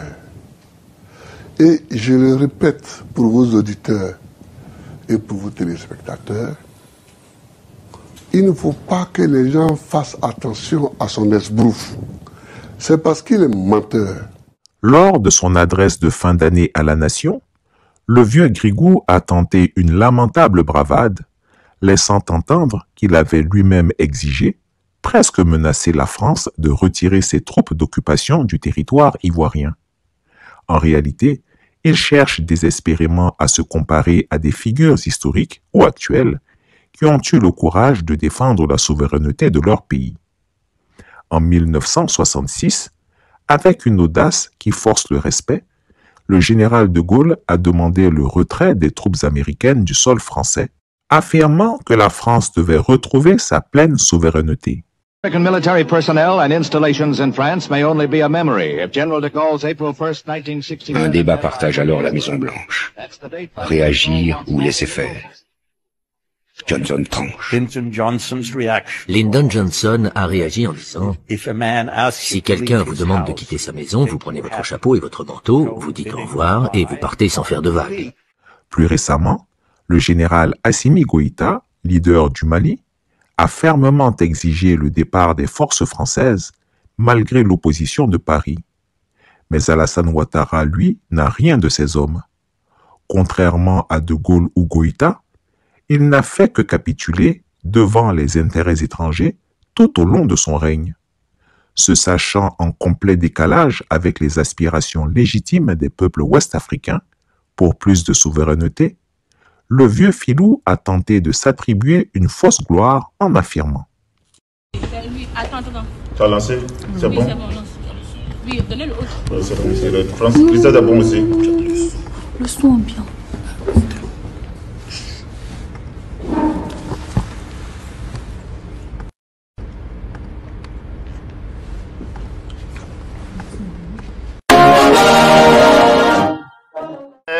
Chères sœurs, nous pouvons être fiers de notre armée, dont la modernisation est désormais effective.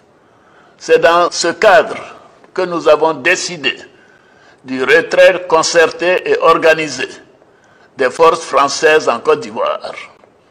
Ainsi, le camp du 43e BIMA, le bataillon d'infanterie de marine de Port-Boué, sera rétrocédé aux forces armées de Côte d'Ivoire dès ce mois de janvier 2025. Mais rien n'est plus faux. En réalité, ce retrait n'a rien de concerté. La décision a été prise souverainement par la France après une série d'humiliations infligées par les peuples du Mali, du Burkina Faso et du Niger, qui ont chassé les forces françaises de leur territoire.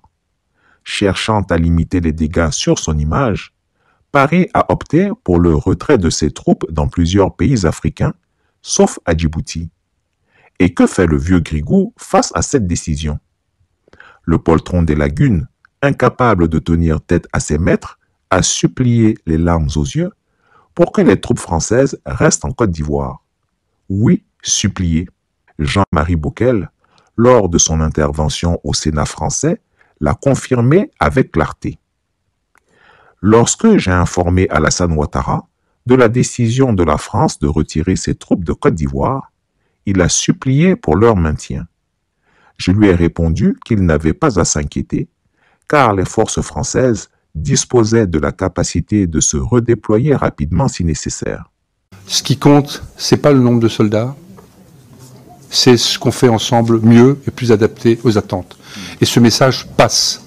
Qu'il y ait à Port-Bouët, à Abidjan, le 43e BIMA avec 600 ou 700 personnels, voire beaucoup moins, je ne donnerai pas de chiffres. Hein. Mais de toute façon, les chiffres, ils sont sortis avant même que ma mission ne démarre. Mais moi, j'allais dire chaque fois, les chiffres, on va bâtir ensemble. Oubliez les chiffres, mais à l'arrivée, ce sera une baisse significative. Eh bien, quand je rencontre le président Ouattara, je lui dis, voilà, ce qui compte, c'est pas qu'il y ait telle ou telle centaine de soldats qui sont là traditionnellement, c'est qu'est-ce qu'on va faire ensemble mieux, à partir d'un dispositif socle, à partir permanent, à partir de ce qu'on appelle une capacité d'entrée en cas de nécessité, en cas d'attente du partenaire, que ce soit pour des exercices, que ce soit pour de la géométrie variable, hein, en fonction également de la menace, en fonction des attentes, eh bien, c'est ça qui compte. Hein. Quand il y a eu la crise au Niger, on a été capable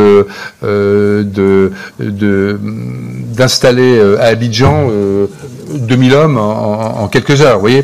Donc, je pense que un des, comment dirais-je, des aspects importants de la mission, c'est d'avoir réussi quand même vis-à-vis des partenaires à faire passer ce message, y compris d'ailleurs au niveau de l'institution militaire en France. Les critiques ont baissé, la compréhension est meilleure. Comment, après cela, l'octogénaire supermenteur ose-t-il se comparer au général Assimi Goïta, qui a tenu tête à la France avec fermeté, exigeant et obtenant le départ des forces françaises, malgré l'opposition de Paris? Le vieux Grigou, lui, est un imposteur de la pire espèce, un pantin manipulé, incapable de défendre la souveraineté de son pays. Ce départ des troupes françaises, qu'il présente comme une victoire personnelle, n'est rien d'autre que le résultat d'une décision unilatérale de la France contre laquelle il a vainement tenté de s'opposer.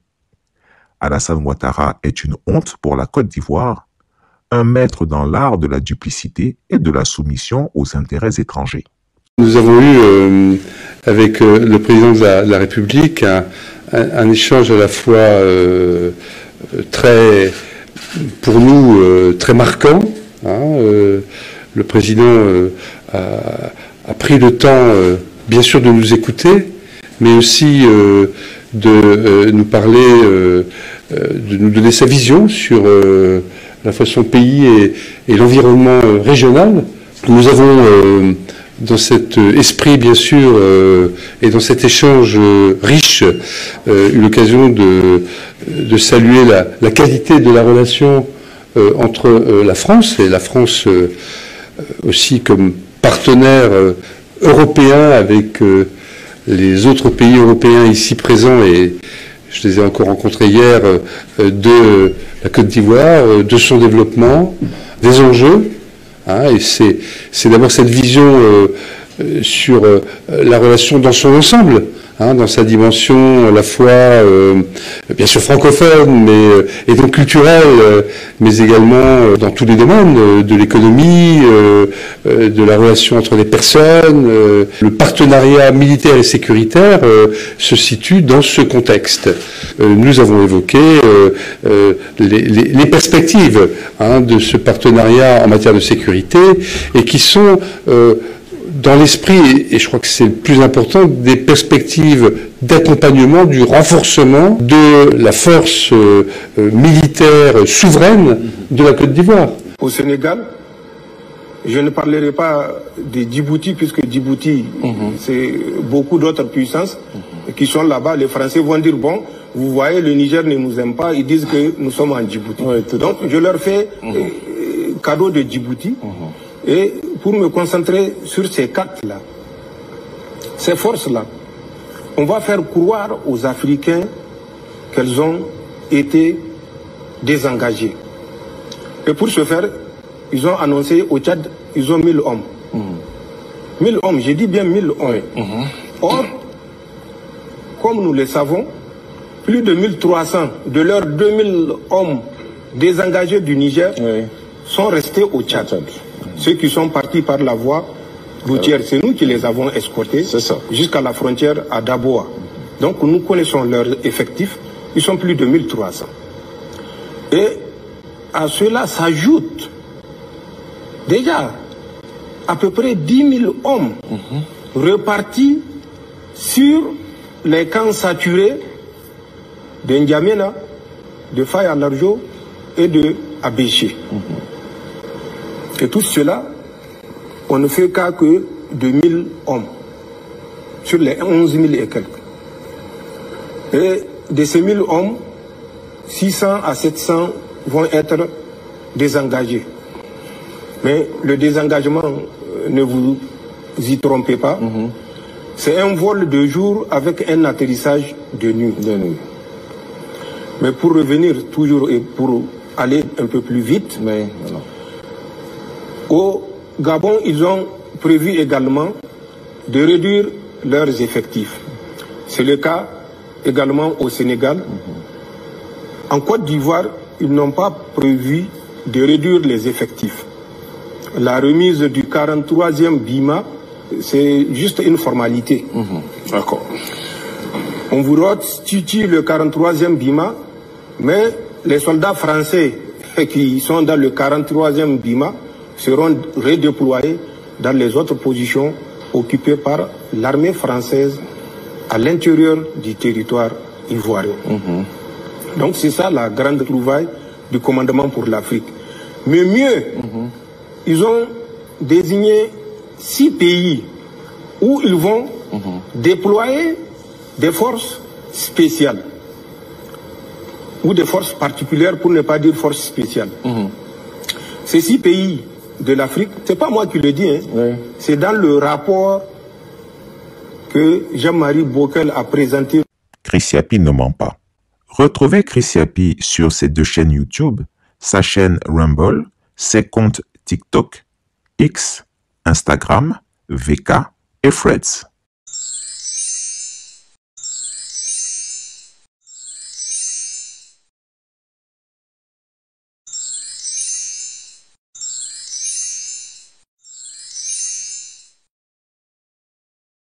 Urgent, agissez maintenant. Ma chaîne principale YouTube, la Chris Yapi TV officielle, est l'objet de signalements et de violentes attaques de la part des rétrogrades et pourrait disparaître à tout moment. Pour continuer à suivre mes contenus et soutenir le combat pour la vérité, il est essentiel que vous partagiez massivement cette vidéo et que vous vous abonniez dès maintenant à toutes mes plateformes dont les adresses apparaissent à l'écran. Ma seconde chaîne YouTube, Chris Yapi News, ma toute nouvelle chaîne Rumble, mes comptes TikTok, X, Instagram, VK et Threads. Chaque abonnement compte dans cette bataille cruciale. C'est ensemble que nous ferons la différence. Ne remettez pas cela à plus tard. Abonnez-vous immédiatement et partagez autour de vous. Je compte sur vous tous. Le combat continue et il a besoin de vous. Chris Yapi ne ment pas. Retrouvez Chris Yapi sur ses 2 chaînes YouTube, sa chaîne Rumble, ses comptes TikTok, X, Instagram, VK et Threads.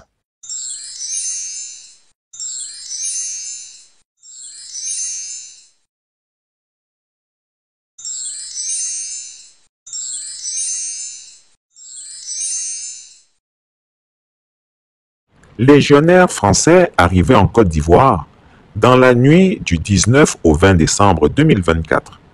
La déstabilisation de l'AES à l'ordre du jour. Les hiboux de Krissiapi, toujours sur le qui-vive, ont détecté et observé, bien caché, l'arrivée dans la nuit du jeudi au vendredi 19 au 20 décembre 2024 de plusieurs aéronefs français à l'aéroport d'Abidjan. Ces avions transportaient des armes de guerre et des légionnaires français dans une opération soigneusement dissimulée.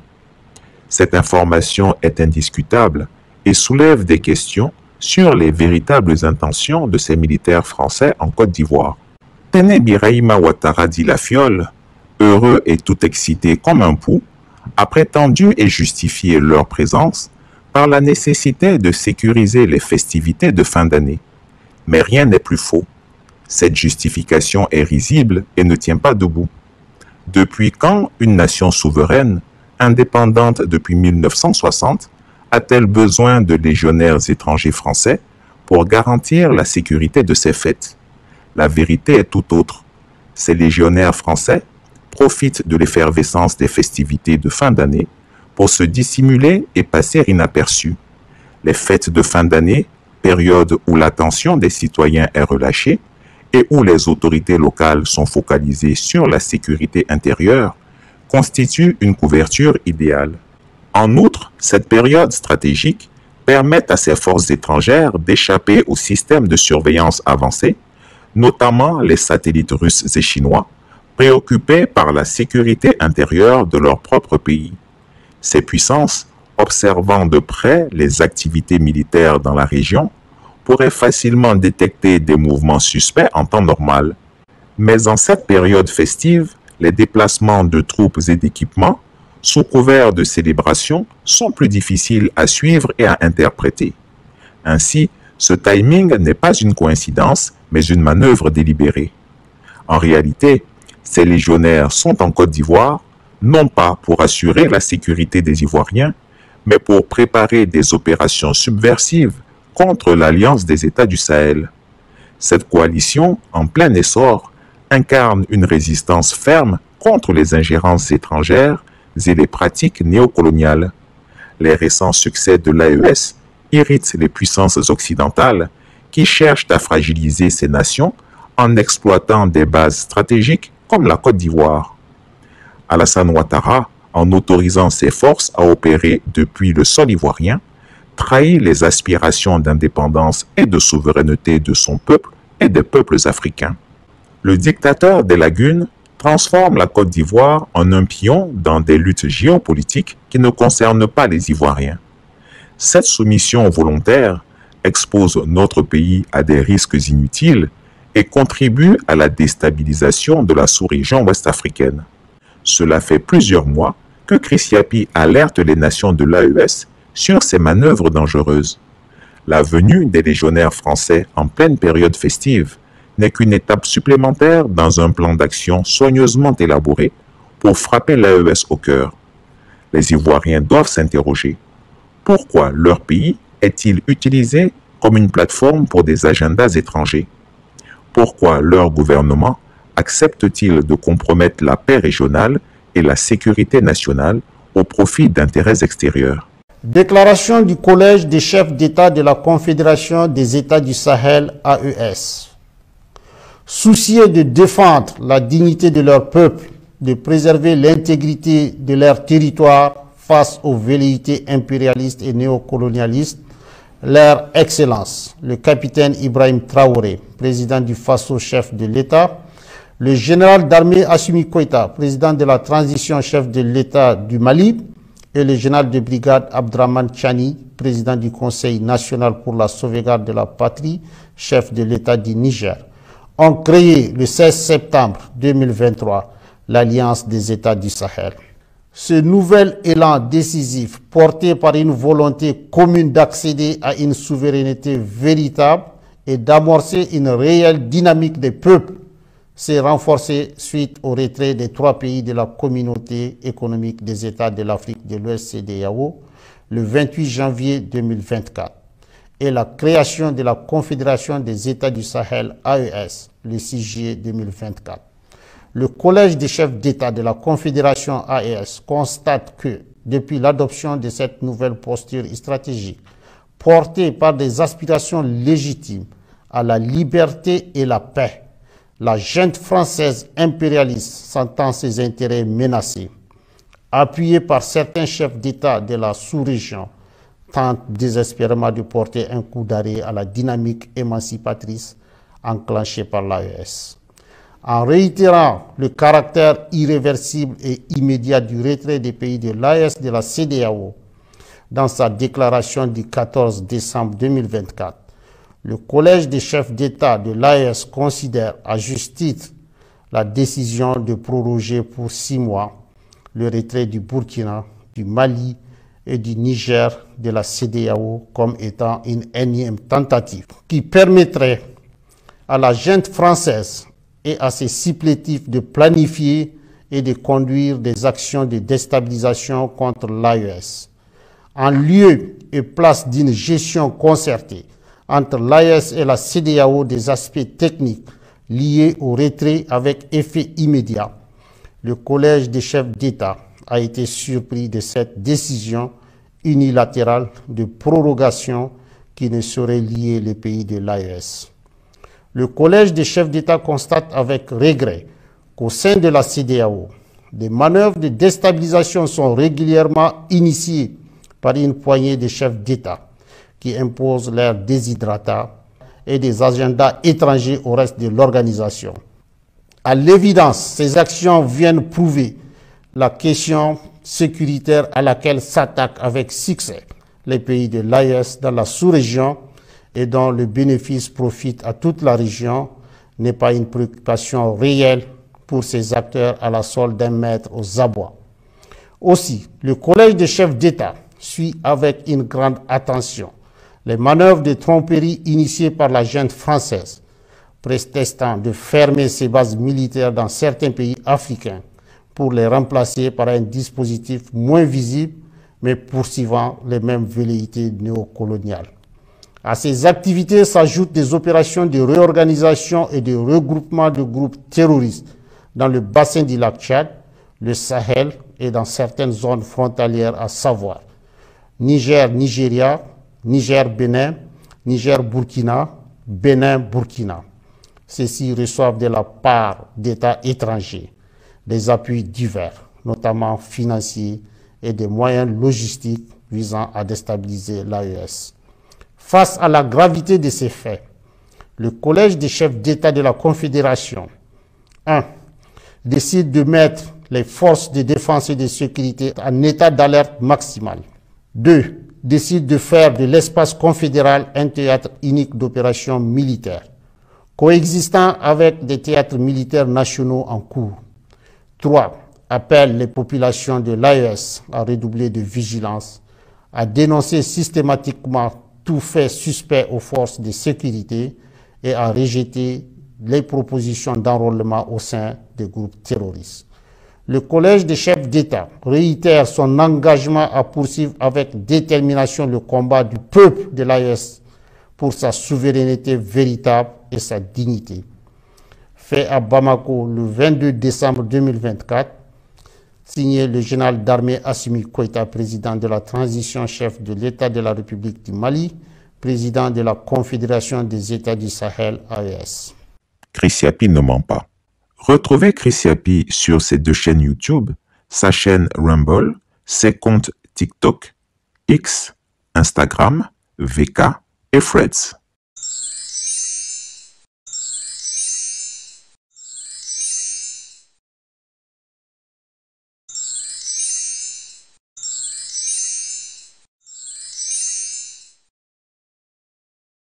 Chris Yapi demeure combatif.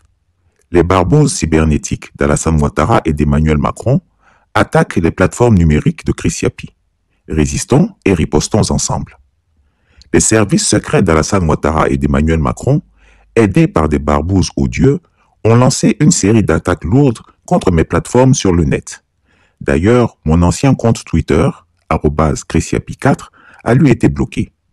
Nos adversaires ont créé de nombreux comptes et chaînes fake juste pour limiter notre visibilité sur la toile et notre impact d'éveilleur de conscience.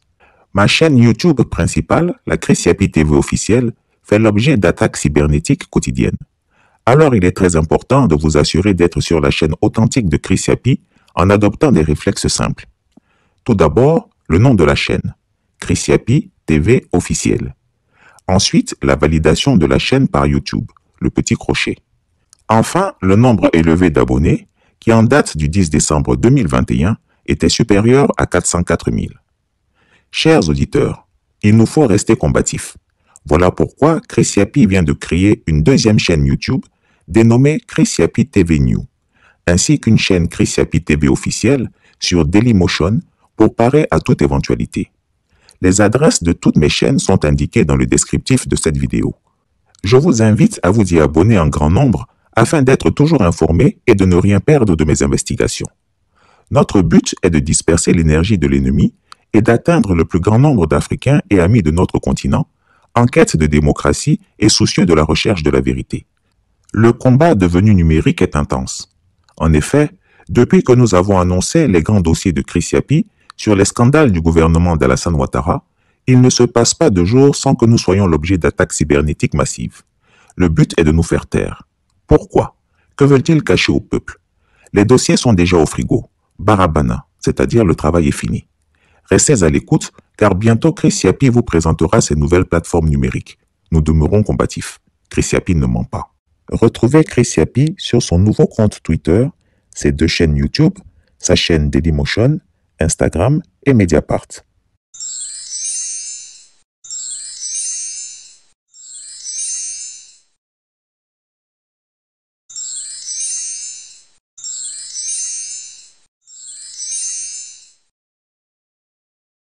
Les 4 espions français détenus au Burkina Faso ont été libérés. Chris Yapi l'avait prédit. Chers abonnés, je vous pose une question en toute sincérité.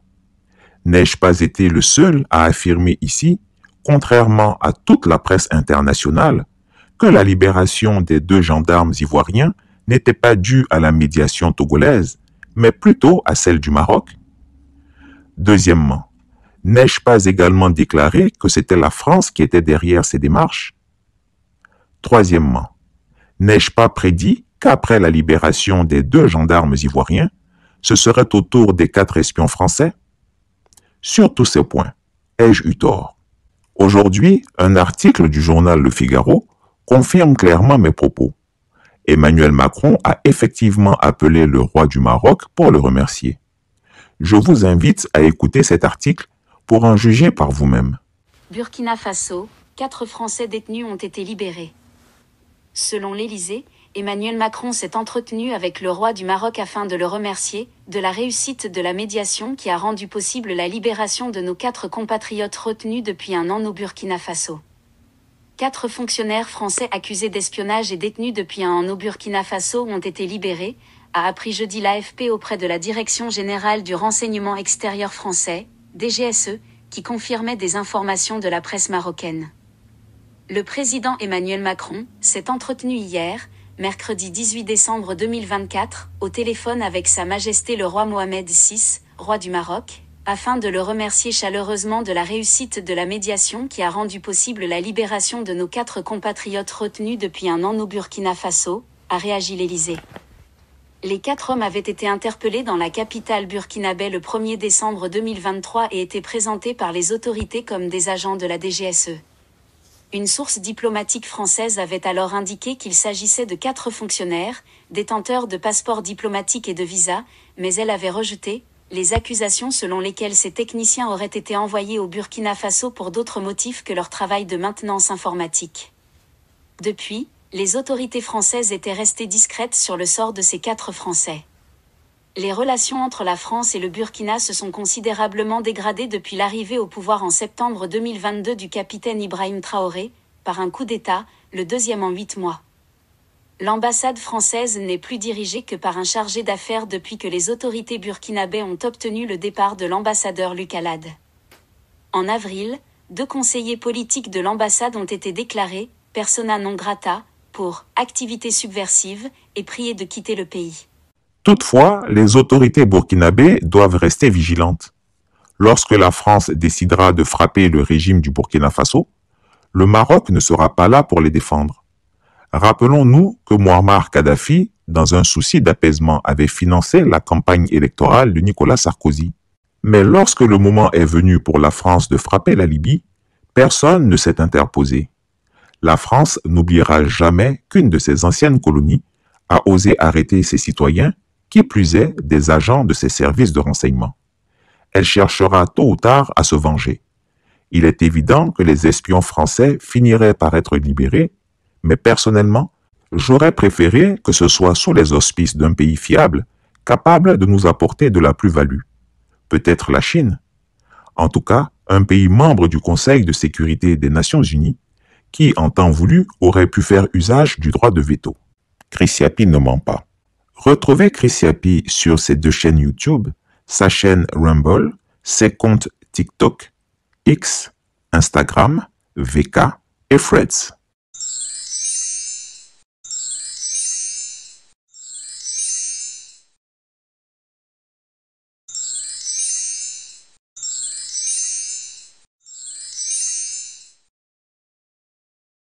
Chers abonnés, votre perspicace et chevronné investigateur est toujours là, plus résolu et combatif que jamais, malgré le poids des ans et une répression féroce. L'année 2025 sera celle de tous les défis. Il est temps de se lever, de s'unir, de s'opposer à ceux qui veulent confisquer notre pays et notre destin. Il est essentiel que vous partagiez massivement cette vidéo et que vous vous abonniez dès maintenant à toutes mes plateformes dont les adresses apparaissent à l'écran. Ma seconde chaîne YouTube, Chris Yapi News, ma toute nouvelle chaîne Rumble, mes comptes TikTok, X, Instagram, VK et Threads. Ensemble, restons informés, résistons et affirmons la force de notre conviction. Chris Yapi ne ment pas. Retrouvez Chris Yapi sur ses 2 chaînes YouTube, sa chaîne Rumble, ses comptes TikTok, X, Instagram, VK et Threads.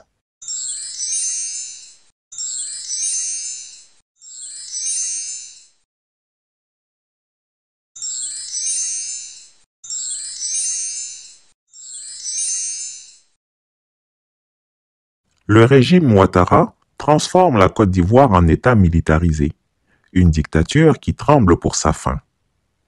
Le régime Ouattara poursuit sa stratégie de militarisation et d'intimidation de la population ivoirienne sous le prétexte fallacieux de sécurisation des frontières. Le jeudi 31 octobre 2024, un détachement militaire composé de 70 hommes, dont 35 membres des forces spéciales et 35 de la brigade blindée, a fait son entrée dans la sous-préfecture de DBT, au nord de la Côte d'Ivoire, dans le département de Tengrela. Commandé par le capitaine Koulibaly Nanga Oumar et sous la supervision directe du colonel Eouman Kwasi, ce déploiement est officiellement présenté comme un exercice de protection des frontières. Mais quelle est la véritable intention derrière cette démonstration de force? Sous le couvert de manœuvres de sécurisation, le régime du tyran Ouattara tente de consolider son emprise dictatoriale en terrorisant la population et en étouffant toute forme de contestation. Depuis plusieurs années, ce pouvoir répressif use de la force militaire, non pas pour protéger les citoyens, mais pour servir ses propres intérêts de contrôle et d'autoritarisme. Il est carrément interdit à l'opposition et à la société civile de battre le pavé pour une quelconque revendication. Pourquoi mobiliser autant de forces spéciales pour une simple opération de sécurisation de frontières? Pourquoi impliquer même des forces spéciales françaises, représentées ici par le capitaine René Dunon? Cette intrusion étrangère dans les affaires militaires ivoiriennes, qui est une véritable ingérence, pose de sérieuses questions sur la souveraineté du pays, mais aussi et surtout sur l'autonomie de son armée. En réalité, cette présence militaire renforcée ne vise qu'à préparer le terrain pour des actions de répression plus brutales, en vue de mater les voix dissidentes qui osent encore s'élever contre ce régime corrompu. En imposant une telle présence armée dans des zones rurales comme DBT, Alassane Ouattara cherche à rappeler aux Ivoiriens que son pouvoir ne connaît aucune limite géographique ni morale. Tout cela, bien sûr, sous le regard complice de certaines puissances étrangères qui profitent de cette situation pour sécuriser leurs propres intérêts en Côte d'Ivoire au détriment de la liberté des Ivoiriens qui sont livrés à leur propre sort. La Côte d'Ivoire est ainsi en train de se transformer en un État militarisé dans lequel chaque citoyen est vu comme une menace potentielle au régime en place. Le dictateur des lagunes a depuis longtemps abandonné les valeurs démocratiques, préférant se retrancher derrière ses blindés et ses soldats d'élite pour museler le peuple. Il se cache derrière les canons du palais pour martyriser le peuple ivoirien en faisant fi des libertés individuelles. Au lieu de se soucier de la sécurité des frontières face à des menaces extérieures, ce régime tyrannique concentre ses forces sur la répression intérieure à l'image d'un pouvoir qui se sait de plus en plus fragilisé. Et à l'analyse de la loi de finances ivoirienne, on note que le budget alloué aux questions de défense s'élève à près de 400 milliards de francs CFA en 2024. Pour 2025, le budget global du pays serait en hausse de 11% par rapport à l'année d'avant. Il faudra s'attendre à une augmentation des prévisions au niveau de la défense dans un pays où des efforts considérables de réduction du coût de la vie sont attendus en vain par les Ivoiriens, dans un contexte de cherté galopante, de corruption légalisée et de népotisme.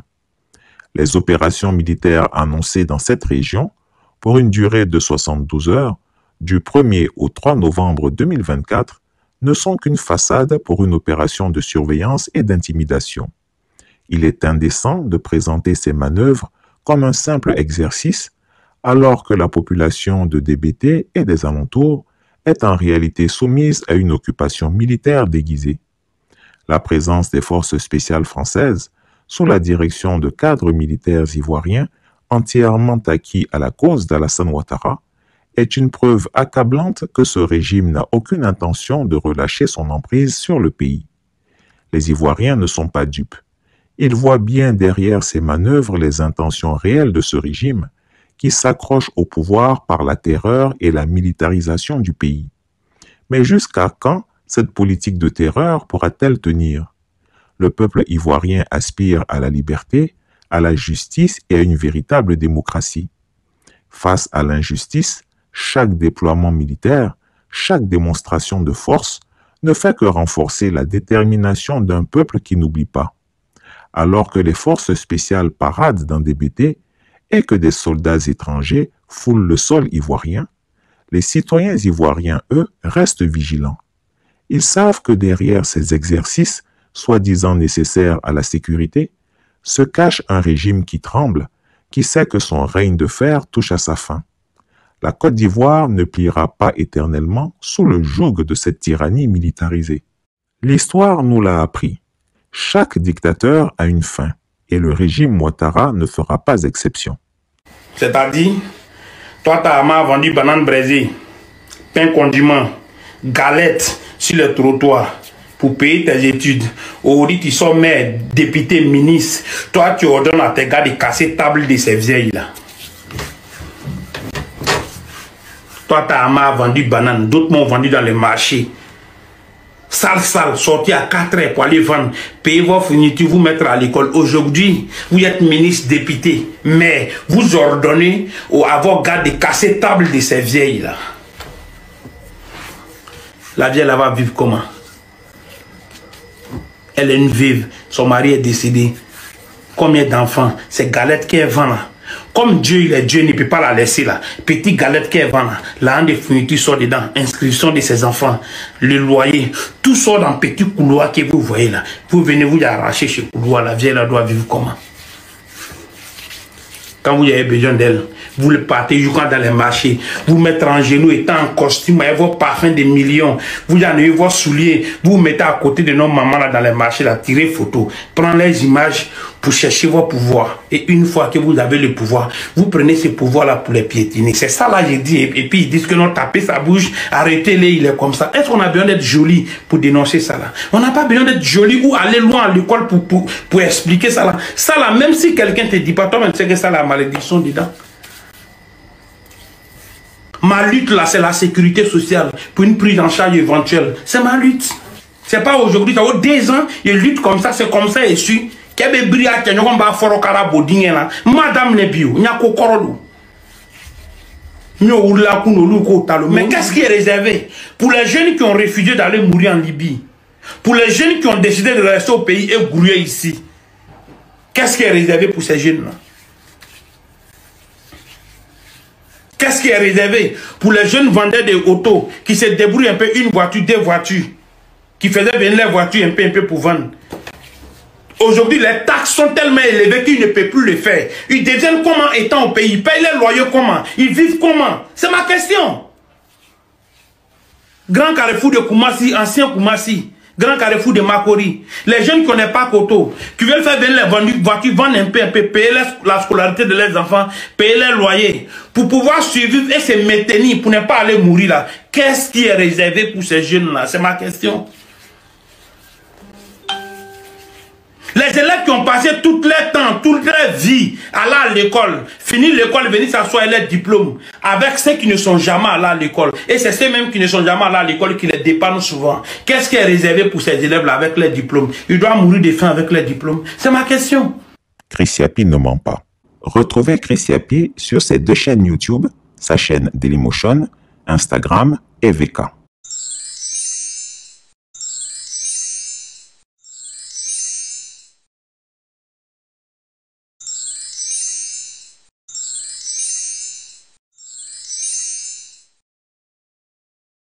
Chers abonnés, votre perspicace et chevronné investigateur est toujours là, plus résolu et combatif que jamais, malgré le poids des ans et une répression féroce.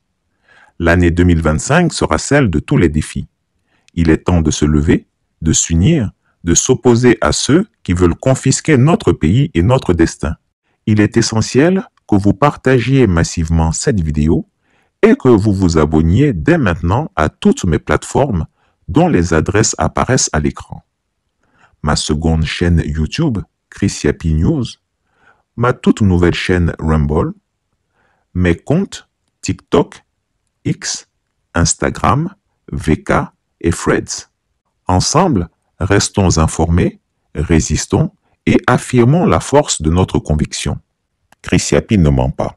Retrouvez Chrissiapi sur ses 2 chaînes YouTube, sa chaîne Rumble, ses comptes TikTok, X, Instagram, VK et Threads.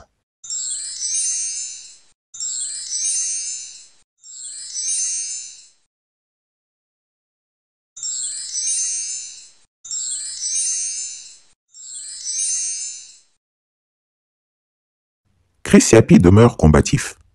Les barboses cybernétiques d'Alassane Ouattara et d'Emmanuel Macron attaquent les plateformes numériques de Chrissiapi. Résistons et ripostons ensemble. Les services secrets d'Alassane Ouattara et d'Emmanuel Macron, aidés par des barbouzes odieux, ont lancé une série d'attaques lourdes contre mes plateformes sur le net. D'ailleurs, mon ancien compte Twitter, @Chrissiapi4, a lui été bloqué. Nos adversaires ont créé de nombreux comptes et chaînes fake juste pour limiter notre visibilité sur la toile et notre impact d'éveilleur de conscience. Ma chaîne YouTube principale, la Chrissiapi TV officielle, fait l'objet d'attaques cybernétiques quotidiennes. Alors il est très important de vous assurer d'être sur la chaîne authentique de Chrissiapi en adoptant des réflexes simples. Tout d'abord, le nom de la chaîne, Chrissiapi TV officielle. Ensuite, la validation de la chaîne par YouTube, le petit crochet. Enfin, le nombre élevé d'abonnés, qui en date du 10 décembre 2021 était supérieur à 404 000. Chers auditeurs, il nous faut rester combatifs. Voilà pourquoi Chrissiapi vient de créer une 2e chaîne YouTube dénommée Chrissiapi TV New, ainsi qu'une chaîne Chrissiapi TV officielle sur Dailymotion pour parer à toute éventualité. Les adresses de toutes mes chaînes sont indiquées dans le descriptif de cette vidéo. Je vous invite à vous y abonner en grand nombre afin d'être toujours informé et de ne rien perdre de mes investigations. Notre but est de disperser l'énergie de l'ennemi et d'atteindre le plus grand nombre d'Africains et amis de notre continent en quête de démocratie et soucieux de la recherche de la vérité. Le combat devenu numérique est intense.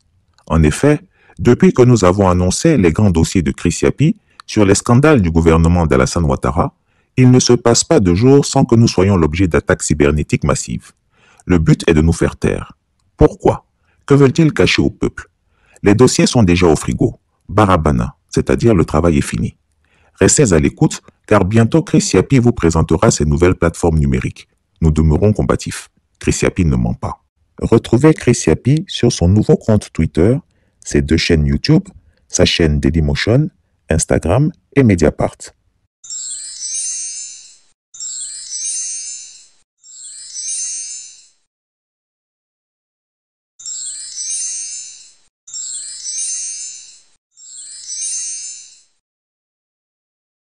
Chers abonnés, votre perspicace et chevronné investigateur est toujours là, plus résolu et combatif que jamais, malgré le poids des ans et une répression féroce. L'année 2025 sera celle de tous les défis.